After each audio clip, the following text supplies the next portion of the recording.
Welcome to the Wheelbarrow Profits Podcast, where you get multifamily investing made real. Learn from top players in the real estate investment world as they share their secrets with you and discover proven strategies on apartment investing that actually work.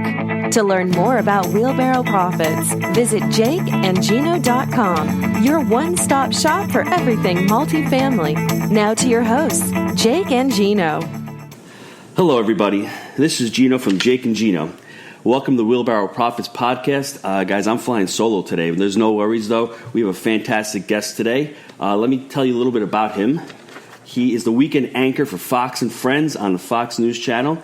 He's a real estate investor. He's a husband and father of two amazing children. He, like myself and like a lot of you guys out there, grew up with limiting beliefs around money and finances. Constantly heard the phrases like, we're not the Rockefellers, no, money doesn't grow on trees. A few years ago, he realized that he had programmed himself with self-doubt, self-loathing, and a giant fear of money. His mission now is to help others build legacy wealth for their families and to overcome the same fears and self-doubts he grew up with.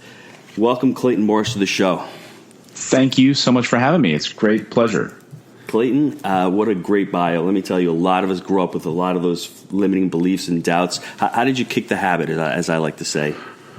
Well, it took a long time, and, it's still a work in progress. I mean, this is why it's so important out there. If you're a new parent listening to this show and you have these limiting beliefs, so you grew up hearing these things about money, that money is the root of all evil, that money doesn't grow on trees, that we're not the Rockefellers, we can't afford that, and that money, if you think of money as something that you need to hoard and hold on to, instead of money is just something that should flow through you.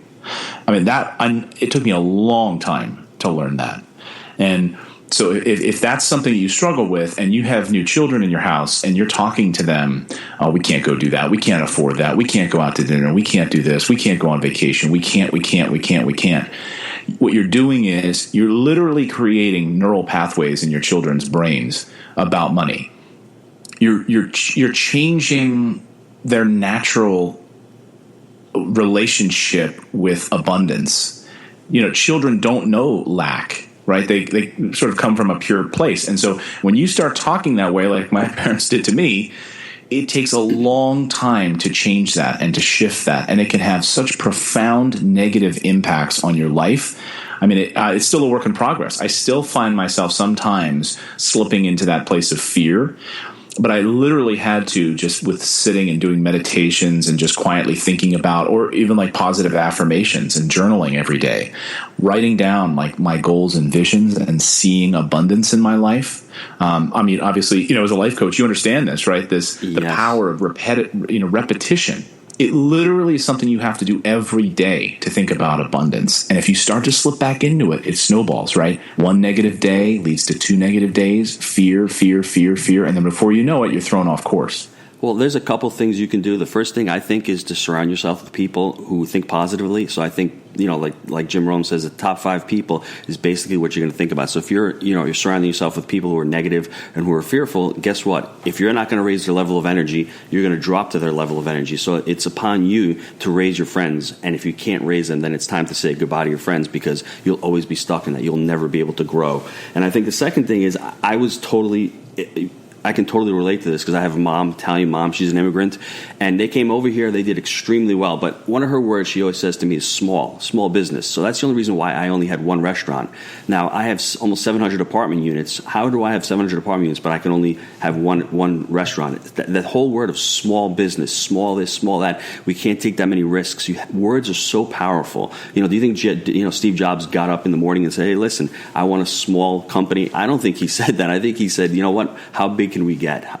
So I think you're spot on. Words are so powerful. We have to be careful what we say to our kids and how we say it. And I slip into the same thing you do every day. You have a great week. Okay, this is a great week. The next week might be difficult. But like you said, do your incantations, do your meditations. It's really important to stay positive. Right. Absolutely. And I think, one of the things too, there's been a couple of really fascinating bits of, brain research and other other big quantum research pieces that have come out and from physicists, not even just not just like yogis, but actual physicists, scientists that have been studying at the quantum level the way in which we create our own realities. And you may be thinking back, well, yeah, I saw that movie, I saw The Secret, I read the book The Secret, and those sorts of things. It's not quite that. It's actually more profound than that. In fact, this idea that we sort of set our own boundaries in our brains. Think of it like a video game. Right? When you sit down to like play Super Mario Brothers or something like that, there are some programmed the level to act a certain way. I can jump here. I have to reach the end and get this flag. If I fall down this crevasse, I'm gonna die. We mentally do that in our own lives. So if you believe, like you, I'm a small business owner, I only, $80,000 is a lot of money, then $80,000 you've set as the end of your level. Like you've set $80,000 as like your ceiling. And you can change all of those pathways by seeing them differently and begin to even just carry around a note card every day in your pocket, changing these beliefs and seeing these goals written down every day and believing that they're already here. I'm telling you, it works 100%. I was just a negative, fearful, anxious human being until I started shifting this. And what you're talking about is really funny. I listened to a guy named T. Harv Eker. I don't know if you ever heard of him, Secret to the Millionaire Mind. He talks about the financial thermostat. Everyone that I know, the majority of people that I know or I talk to, all they want to do is pay the bills at the end of the week. And guess what they're doing? They're paying the bills at the end of the week. And a lot of us are like that. So if that's what you want and that's what you put out into the universe, guess what? You're going to pay the bills. But listen, if you want to make $1 million or $2 million or, like Donald Trump, for instance, is he a millionaire? No, he's programmed to be a billionaire. So sooner or later, you're going to start, attracting that kind of energy. And if you put it out that you want to pay the bills, you're going to get stuck at that level. So be conscious of your thoughts. We always think negatively about ourselves. We don't need any enemies for the most part. We do a good job of beating ourselves down, don't you think? Absolutely. When, it's so worthless to do that. I mean, and I know it sounds like, again, kind of a little hokey, and maybe it's a little hard for men to talk about it. And that's why I've been really focused on just being transparent, just being open about this. There's so many men out there under a lot of pressure. If you're, like I said, you're a new parent, right? The pressure, I think, falls to the men in the family, right? We've got to provide. We sort of feel like we have to be the provider, of course, right? And we beat ourselves up when we think we don't have like this strong self-value about finances, and we just beat ourselves up and we think maybe we're not worthy of it, or I see this guy doing all this thing, he owns 30 rental properties, there's no way I'm going to be able to get there. I talk to investors all day long who have this side of philosophy and thinking, and I just try to break through it with them and help them understand that I'm no different than you. I went through a foreclosure. I was $70,000 in debt. You can take these steps. On my podcast, we just recorded an episode with a guy from the UK. He has no money. He doesn't know anything about real estate. And we're doing a case study series of like 4 episodes where we're starting from scratch with him. Literally, so everyone can hear how we take him from zero to his first rental property in 90 days. And he has like limiting beliefs about money, but he's like ready to take action. So it's like if a guy like that can do it, if I can do it, anyone can do it. That's right. Well, you know what happens, Clayton? I always say this on our podcast. A person's should has to become a must. You have to get to that point in your life where you say to yourself, enough is enough. I have to do something. And that's what happened in my life. I had been, in real estate for 10 years before I got together with Jake. And, I was dabbling in it and I wasn't serious about it. And then when the crap hit the fan back in 2008, the business took a little bit of a hit. I wasn't being fulfilled. I didn't like what I was doing anymore. My dad had passed away. Everything just came crumbling down in my life. I said to myself, okay, what's the next step? I don't like what I'm doing. And, I got together with Jake, and I guess they could say the rest is history. But I don't want anyone to think that it's easy. It is simple. I mean, Clayton's going to give you a framework right now. We're going to get into his framework of how to do this. It's not hard. I'm sorry, it's not simple, but it's simple, but it's not easy is really what I want to say. You just have to be prepared mentally, and you have to want to do it. That's the two most important things. I always say it's 80% psychological and 20% mechanical. Clayton's going to be here talking about the 20% mechanical. So let's jump in. Tell us why real estate and how you got started. Well, I never really understood the stock market. I know there are people that I work with at Fox and so forth that, live and die on Wall Street and so forth. And even those guys are putting their money in real estate. So maybe they make it like a 4% return or 5% return in the stock market. And that's, I remember reading something years ago by that guy from CNBC. What's his name? The bald guy that does, Mad Money, Jim Cramer. Yeah. And he's like, look, if you've got to devote at least 10 hours, I think, a week to studying a company that you're going to invest in the stock market. Mm-hmm. So like for me, that's like Apple, right? I know Apple very, very well. I know people that work there. I know the ins and outs of what products are coming down the pike. I know the software. So that's one company that maybe I would feel comfortable investing in.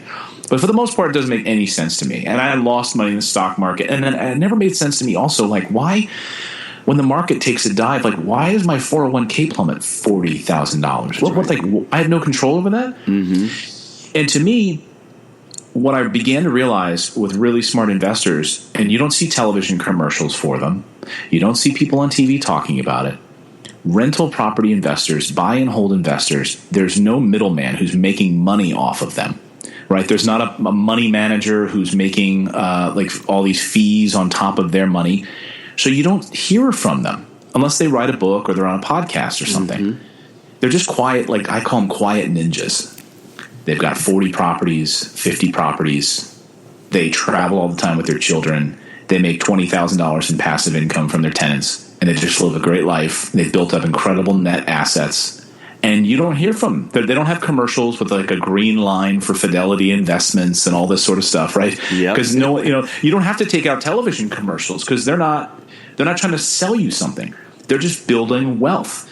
And to me, real estate was tangible. I could understand that people need food and they need shelter. And if you buy real estate properly, off market, deeply discounted, in strong blue collar neighborhoods, people need places to live. And if you provide a great property, like all the properties I do, but 3-bedroom, 1-bath, 2-bedroom, 1-bath, and a few duplexes, and their price ranges are $50,000, $45,000 all in great neighborhoods, near hospitals, universities, near jobs, strong blue collar job markets that didn't take a dive during the recession, and are renting for like $700-800 a month. And doing a full rehab on the house, and you've got a rock-solid house for 15 to 20 years. You don't have to worry about repairs, and you have it fully managed by a property management team. So how is that not – like, what are the risks? People ask me all the time, like, well, what are the risks? I'm like, well, if you talk to any high-level investor, and you know this, Gino, the risks are in you, like, overpaying for a house. That's not even really a risk at the end of the day. But, that's one problem. Maybe the tenant burns the house down, but you've got insurance on the property, so you get the full value, if not more than what you paid for the house back from an insurance check, God forbid, which never happens. But if it did, that would be a risk. Mm-hmm. You go vacant for maybe 3-4 weeks, maybe a month and a half with a tenant turnover. Is that a huge risk? No. Not really. No, you build that into your numbers. That's right. So to me, real estate made sense. It was tangible. I grew up in a house, so I understood what it was like to have a house and to have a yard. And that's why I buy single-family homes with a yard and 3-bedroom, 1-bath, 2-bedroom, 1-bath. At the end of the day, a hardworking, blue-collar person can come home, a nurse can come home, plop their purse down, have a glass of wine, sit around with the family and feel like, this is my home. It's a brand new, renovated, and I live here. And I'm going to stay here for 3-4 years. I've got like 5-year leases on some of my properties. So that it just, to me, real estate made sense in a way that this like stock market did not. These companies make these changes like at the board level that I have no idea. Maybe they hire Britney Spears to be a spokesperson and my stock takes a dive because the commercials they're running for Coca-Cola doesn't make sense. And suddenly my 401k suffers. So real estate always made sense to me. It's all about, as a life coach, I'm picking up the passion in your voice about what you're doing. You're not even just making money. You're providing a valuable service to people who can't afford to buy a home. So you're stepping in and filling that void in the market. You're limiting your downside risk by buying right. That's what our framework is. Our framework is buy right, manage right, and finance right. So you're limiting your downside risk by buying right. You're limiting your downside risk by managing right because you're getting a property management team. You're rehabbing these. And on the finance end, I guess we'll speak to that about a little bit later, but the reason why this works for you is because you have passion for it, and you see that there was a void in there, and you're serving a tenant base, and you know who your tenant base is. That's what's really, really awesome about this whole thing. So I can see that your model is going to work to perfection, because that's what you need. You need a model that works, and you need to have a belief in your model. What markets are you currently looking at right now? Are you in right now? Yeah, we're in the Midwest. I own properties in Michigan, Pennsylvania, Indiana. We're looking at a couple of other spots, areas that when you look at any investor who owned, I have a friend who owned 79 properties in the same town outside of Detroit that I do. And during the recession, he didn't see one dip in his rental income. Now, sure, the values of his properties dropped a little bit, but who cares? Because he's holding them for the rest of his life. And at the end of the day, his cash flow didn't change. So the $700, $800 a month per house he was getting from his tenants, it didn't drop to $775 or $750 a month. You're not helping anyone by dropping $25 a month, right? Yep. So his rental income didn't drop at all. So these strong blue-collar, hardworking Midwest markets with American-based infrastructure. I love the Midwest where you've got like major interstates crisscrossing, where you've got big distribution centers, right? So you go to a Barnes & Noble in California, the books, right, from that Barnes & Noble, like come right out of the Midwest and these distribution centers. So you've got long-haul truckers, the life sciences buildings that have been built in the Midwest, and the lower tax base, so really low taxes, just very stable blue-collar job markets. And there's so many of them across the country. I avoid, obviously, I've got so many California investors, it's just ridiculous. You can't buy anything. You'd be crazy to invest, in real estate in California from a buy and hold perspective. And, and the East Coast, too. I've got a lot of course, East Coast investors and so forth. So, Midwest markets, those are my favorite. What you said about the Detroit market is really telling, because most people would freak out that prices drop, and I think your friend was probably buying when prices drop, because he was buying right. He was buying at 50 and 60 cents on the dollar, still making his $700. And now that the market's rebounded, everyone's going to say he's lucky, but the fact is he knew what he was doing because he was buying them super right. Don't you think? That's what he was doing. Yeah, well, absolutely. I mean, and so I right. Well, two things on that. And one, a couple of high-level investors that I'm friends with, one of my mentors who owns, over 500 properties, he owned properties in Las Vegas before the crash. Like he purchased before the crash, right? The crash happened. And he said, you know what? It didn't matter. Everyone thinks, oh my God, that was ground zero. Vegas, right? Vegas and Phoenix were just like, you're talking and Detroit. 60%, right? I mean, you're talking Vegas got really smacked after 2008, didn't it? Yeah, I mean, it was really brutal. And he owned properties before the crash. And you know what? He didn't see one dip in his rental income. Yeah, and he told me, my property values dropped sometimes 20, 30, 40%, but it didn't matter because I wasn't selling them. I was holding them. And you know what? They've now bounced back. And he said, so the bottom line is I'm holding these properties for the rest of my life. And so you don't really care when you don't really care. And at the end of the day, if they're rented and they're cash flowing, that's the key. And to your point about Detroit, exactly. He also purchased them, some during and some before the crash. And either way, it's great. You're getting great value and picking up properties deeply discounted during a crash as well. I just wrote a blog post, I'm set to publish it soon, on the two different investing markets that exist. When people hear about, like, when they watch television, they hear about the housing market, right? And there's trouble in the housing sector. Yep. Well, when people are at home, if you're an investor, that has nothing to do with you. There are two different markets that people are talking about on TV. One is Joe and Sally who are buying a house to live in with their two kids. Like, that's what the TV people are talking about. Yep. The buy and hold investing, television people are never going to talk about that on TV. So if you ever see a television segment about real estate, I want you to think the opposite. When they tell you that people aren't buying houses or new construction is slowing down, you know what that means for you as a buy and hold investor? It means great news. That means there's more demand now because people aren't buying, they need to rent. And they're not building new places, so the places that currently exist are even in higher demand for rent. Yes. So just think the opposite of what you hear on TV and radio. And you make a few good points, and I'll back that up with other data. home ownership is at a 50 to 60-year low. We're talking about millennials that are getting out of college with super high debt that can't afford a down payment, so they're either going to live at home or they're going to live in an apartment. We're talking about every 7 seconds somebody turns 60 in this country, so these people are downsizing. You're talking about people who are 1099 or as far as contracted workers, they're going to be transient, so they're going to be moving all over the place, so they don't want to buy a home. So they have no allegiance to IBM, who's in the Northeast, who's going to be here for the next 30 years. They might get a job 1 year with IBM, the next year they might be working with Cisco, the next year they might be working with GE, so they're bouncing around, so they don't want to own homes. So there's so many factors that are playing into multifamily and into what your model is doing. I don't know what's going to happen going forward, but what you're talking about with buying these assets, you're talking about dollar cost averaging, basically, with what your investors were doing. They're buying high, buying low. It's almost like the stock market. They're averaging out their price. So at the end of the day, it really doesn't matter where they bought it. They're buying one at 60, one at 40. They're buying it and holding it for the long haul. So I do like this model a lot. It makes total sense to me. Why don't you tell us your first deal and what you learned on your first deal? Well, one of the things I learned on my first deal, it was in Florida, and it was really before I got into buy and hold investing, but it taught me the power of buying off market and not using realtors. I mean, not that using realtors are bad or anything like that. My wife's a realtor. My father's a realtor. But when you're looking for investments, and what we do now at Morris Invest is I find the ugly ducklings, that I'm going to do a total rehab on.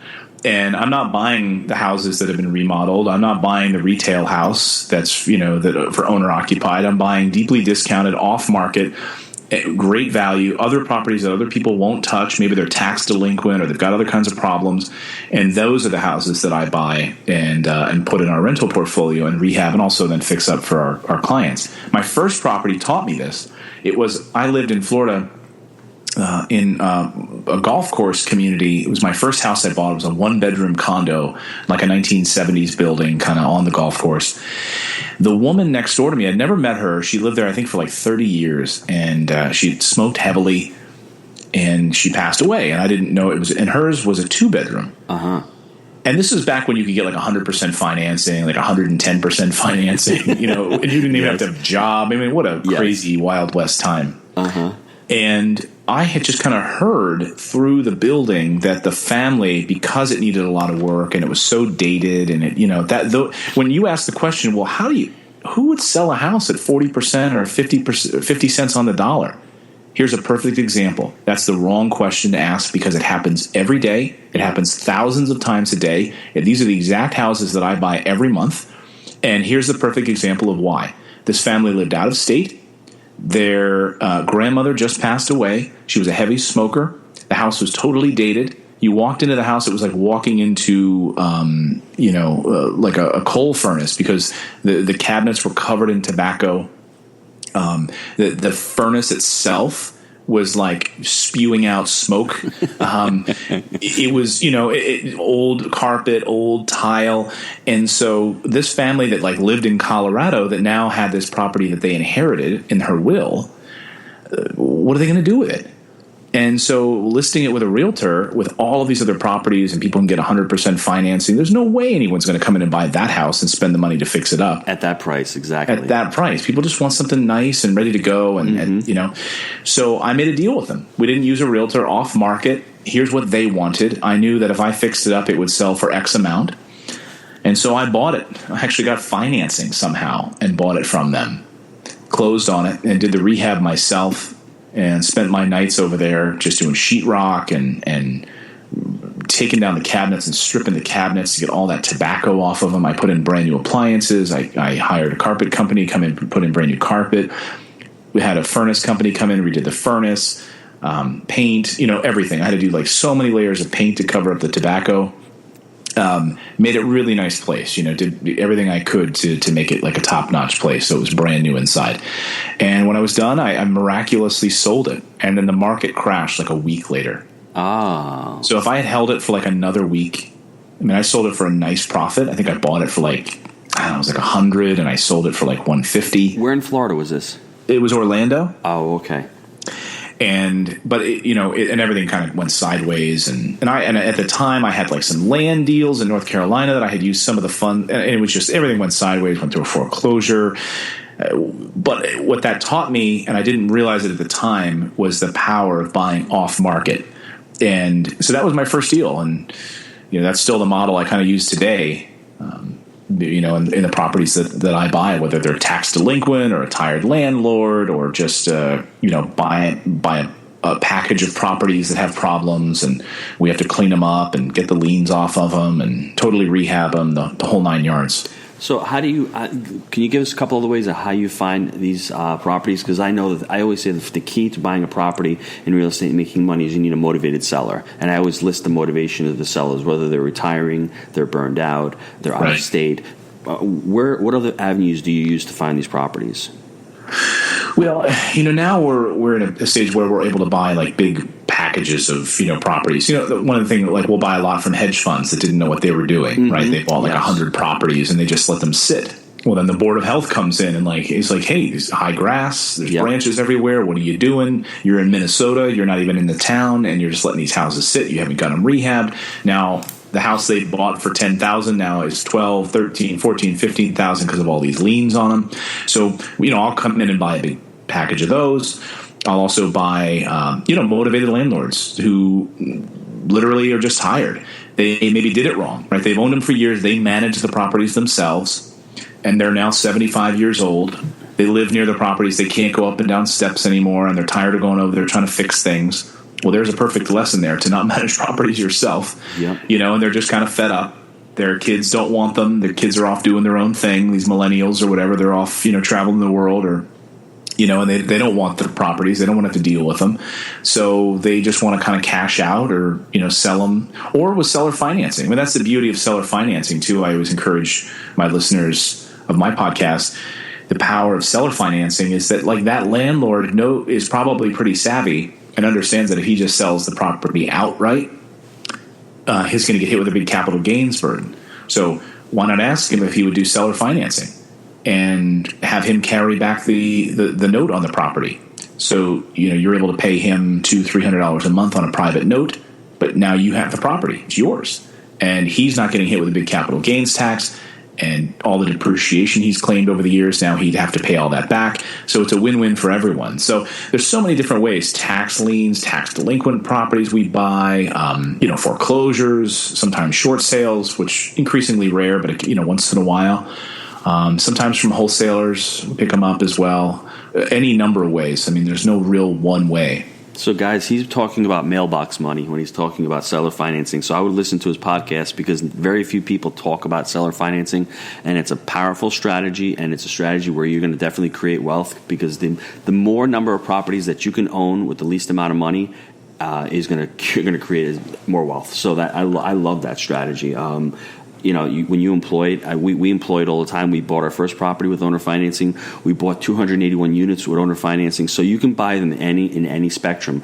But like Clayton's talking about, you need to become educated on what seller financing is and when it will work and how it will work for you. So you guys definitely got to jump on his podcast and listen to that, because that's really important. Now that you're expanding, Clayton, can you talk about how have you built your teams and your systems for your business? Because this is something that Jake and I are struggling, because we really ramped up in the last 3 or 4 years. And all of a sudden, it just bites you in the butt because you're getting huge and you're still doing things you were 3 years ago and you shouldn't. So how are you starting to, ramp up your business?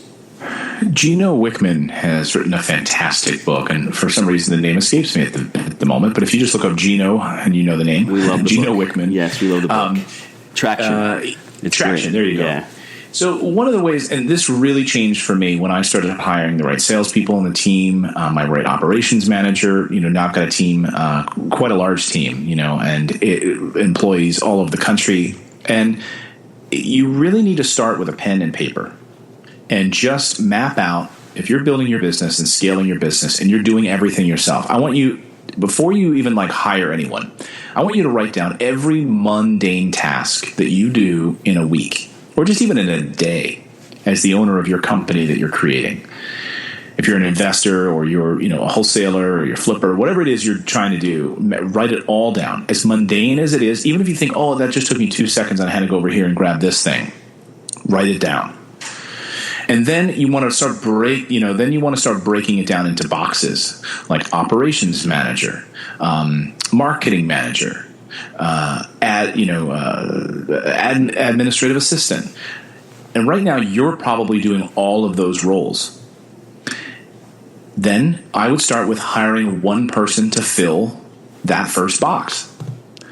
So, okay, the picking up the postcards and client relations and handling the closing procedures and paperwork. Well, is that something that I should be handling? Or should I be growing the business? Because every time I'm spending doing paperwork and these other things, then I'm not growing my business. So can I hire someone that will literally do these 10 tasks every week? And I'm not going to just start adding on another box to that person. I'm not going to start, if that person's my operations manager, I'm not going to start adding on marketing to that person's job description. You then, if I'm doing all the marketing, then you then hire somebody who can handle the marketing. And the thing is, people think scarcity when it comes to hiring. Yep. And I have to tell you this, for me, with the fear-based way of thinking about real estate or just money in general was, I don't know if I can afford that. Can I do that? Really? And as soon as I started hiring people, my business exploded. It's amazing how it works. Yeah, you need a business coach or a life coach to tell you that. That's something where the coaching aspect comes into play, because you can actually sit down with somebody who has a detached, the outcome to it is detached. They're not there. They're going to be there rooting you on, but they're going to tell it to you like it is. And you're going to talk to them, and they're going to say, listen, they're going to ask you these empowering questions and saying, listen, what would happen if this happens? And you really start exploring things, and you want to really just blow your mind out and think outside the box. And that's what they help you do, I mean, it's way more powerful for me to be talking with you right now and reaching, your audience and talking to them about real estate, helping them overcome their fears. And, maybe maybe some of your audience will come over and visit my website and want to learn how to build financial freedom through us. Great. But I wouldn't be able to do that if I was on the phone all day. That's right. Talking to investors all day or handling, behind the scenes administrative stuff that I was currently, that I was doing. I had to hire someone to do that, and I've got a great team. Or editing my podcast, for instance. My Jim, my great editor for many, many years, he's been with me. The time it takes to do that, well, why not leave it in the hands of someone who knows how to use Logic on the Mac and knows how to get rid of silences and pops and all those things and add in effects, and leave it to the professionals and pay them pay them well. Yes. I agree. Or your 17-year-old daughter, in my case. So there you go. That's a high school job. And you know what? It's funny that you say that. That's how we started. We started with a small 25-unit property where we had a resident manager, and now we're already, we're into hiring leasing managers. We've got the team's grown to like 16 or 17 employees, where we never in our wildest dreams thought that would happen. But that's what you start doing. But you have to take these small steps. I mean, simple things like you have 650 units. You know how many checks are coming in every month? You need a check scanner. You need these people to do that. And it's somewhat, Jay calls it the I'm a mentality. I'm going to do this. I'm going to do that. And we were like that in the very beginning. We want to do everything. But as you start growing, you can't do everything. You can't lick stamps. I'd rather be on a podcast with you also than sending out the mail or going to the bank. And that's where, if you want to continue to grow, you really have to step back and say, what am I good at? What are my strengths? Get your strength finder out, find out what your strengths are, and start focusing on your strengths, and, leave your weaknesses alone. Because if you can focus on your strengths and get stronger, I think you'll only be an asset to the business, Absolutely. Absolutely. So what is your best real estate investing advice for the listeners? You got to take action. I talk about this on my podcast, and I think it's so important. I mean, I hear from people on the phone when our team talks to new investors who are looking to buy their first rental property. They live in California. They're going to buy one of our properties from us, in the Midwest or whatever. They've taken a leap of faith, because you're never going to be 100% sure of anything in your life.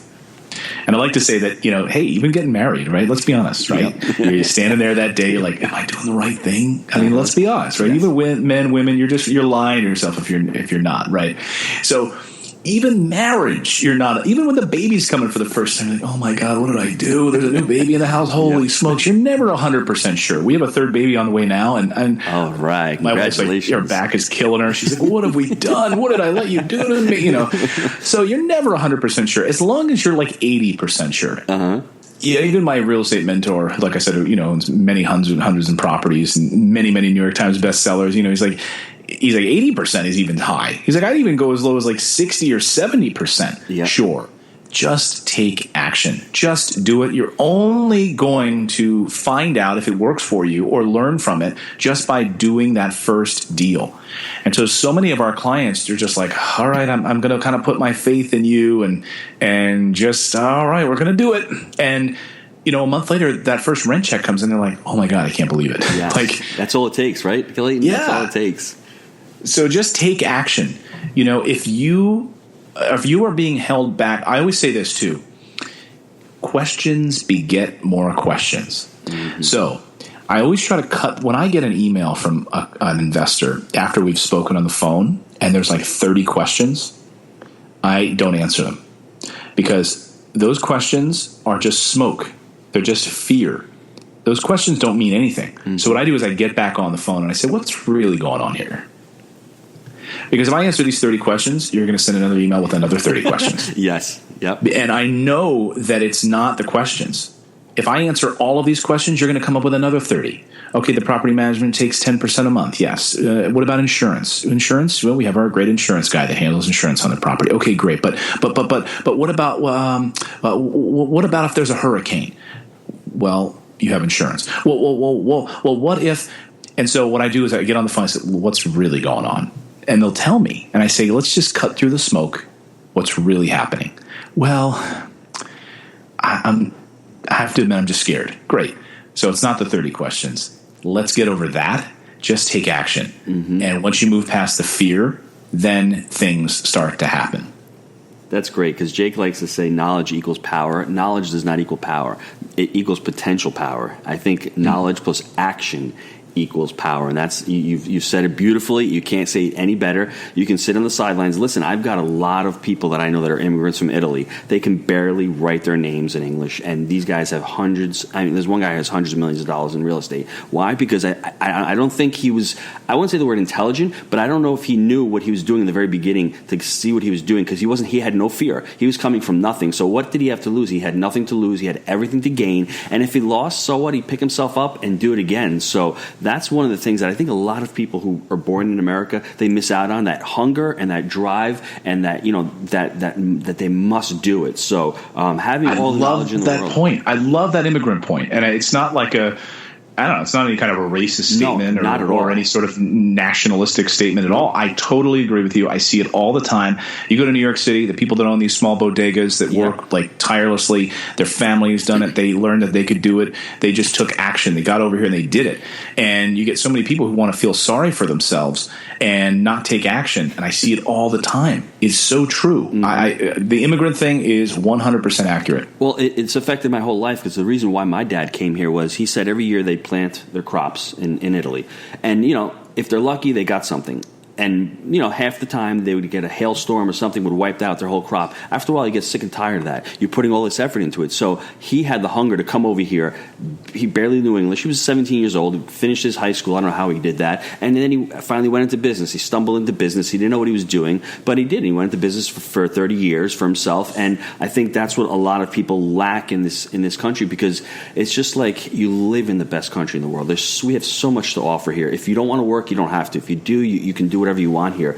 And I think that's what's been driving this country. The immigrant population has been so hungry to better themselves. And I think when a lot of us who were born here, I was born into that hunger because they made me hungry. So I was lucky enough to live that. So I think it's really, really powerful thing that you say, that knowledge is not power. Taking action is power. I love that. Right. That's great. So let me ask you, what is your best habit for success? Gotcha on that one. Huh? I've been thinking about this one, and I think my best habit is that I shoot first and aim later. So you're an entrepreneur, huh? That's what entrepreneurs do, right? Yeah, I mean, my wife jokes that if you want to get, she's the one that's going to take her time and not jump in, and she knows if she mentions something to me, that I'm going to get it done. Uh-huh. Like the other day, she was complaining about like our tax software. We're big believers, obviously, with real estate investing. That your whole life changes with taxes. You almost go from like paying a lot in taxes to paying nothing and getting money back when you start buying real estate, right? Totally. It's a total we love reversal. That. And so our tax software that we use and the way that we keep our receipts and all of those things, it's just not like we're tech fans, and my wife covers technology for CNBC. I cover technology for Fox. It's just like this app that it's just crap. And I'm like, well, what are the things that are missing here? And she's like, well, this, and this. And I'm like, well, why don't I build it? Why don't I build this app for us? She's like, well, is that, well, no, well, maybe. And then I'm like, no, let's do it. I'll hire a developer. Let's wireframe it out. Like, this is exactly what I want to do. And we're not there yet. And we actually think that the software, we can make it work right now. But that's the kind of way I think. It's just like, well, let's just do it. Let's just try it and do it. And or if I'm looking at a new market, great. I'll book a flight. I go there. And I spend a few days, and I'm spending with my team and build. So you've got to you can't just sit around on the sidelines. And you can always course correct later. And yes, sometimes it does come back to bite you in the butt. But you only learn by just getting out there and doing it. So for me, it really is just shooting first and then aiming later. So that first bullet hit the tree, great. Maybe the next 3 will hit the next tree in the ground, but maybe the 5th will now hit the target. It's weird because you do not have the paralysis by analysis, and your wife has the opposite. So it's good to have somebody like that. Me and my wife are the same way. I'll just jump into something. I'll put a post on. I was learning how to use Facebook. I was putting posts out and doing stuff, and they're like, "You're not supposed to do that." Well, how do I know I'm not supposed to do that unless I do that, make the mistake, and like you said, well, I'll fix it the next time around. So right. I think most people are just afraid of looking silly, and I mean, listen, like I said, I've got 6 kids. I've looked silly for the last few years, so it doesn't make a difference. You know what I'm saying? So. Right. You get used to it, and we all get afraid of looking silly and not doing the right thing. And what is the right thing? I mean, I think the right thing is just to try to do your best, to continue to grow in life, to continue to contribute in life. And if you have to do that paralysis by, if you have to just jump in, just jump right in, man. I'm telling you, I love that. Yeah. What was your biggest mistake in business? Do you think?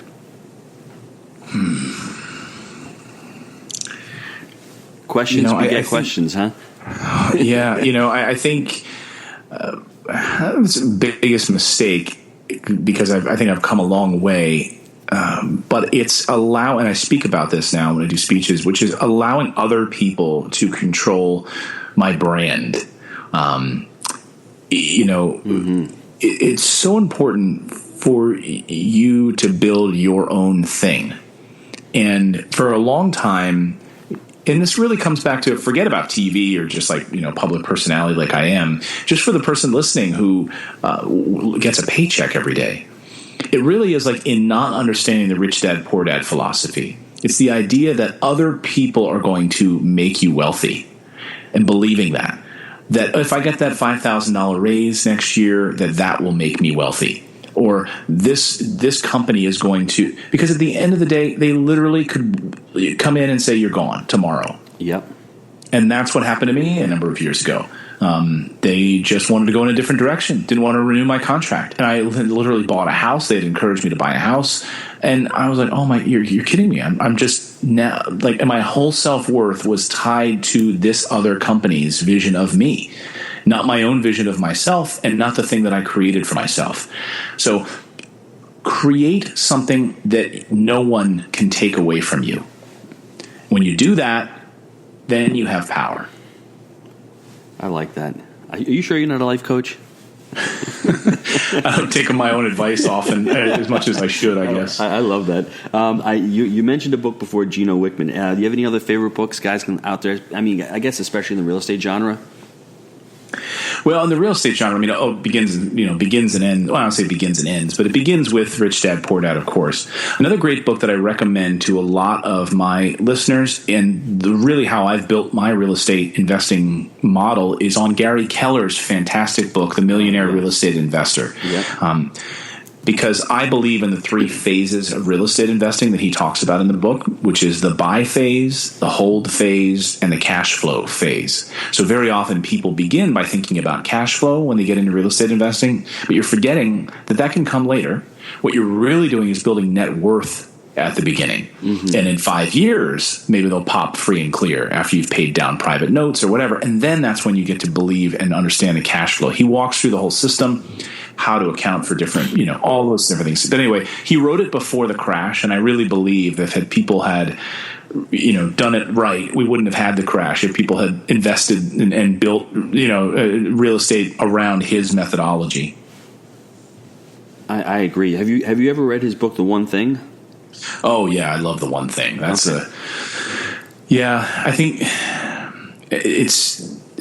men and women, I think, get a little frustrated by this, because I know my wife does. She's like, men always love to talk about the one thing. She's like, but when you're a mom, there is no one thing. You've got 80 things. And yes, you want to work. I'm like, oh, all right, let's stop talking about it. But I do love The One Thing, because it really can inform your whole day. Like, I sit down in the morning, I use OmniFocus and which is an app, on my Mac and my iPad, and I use the Getting Things Done methodology, and to just kind of focus on my projects and to get things off of my plate and out of my brain, because discipline is very hard for me.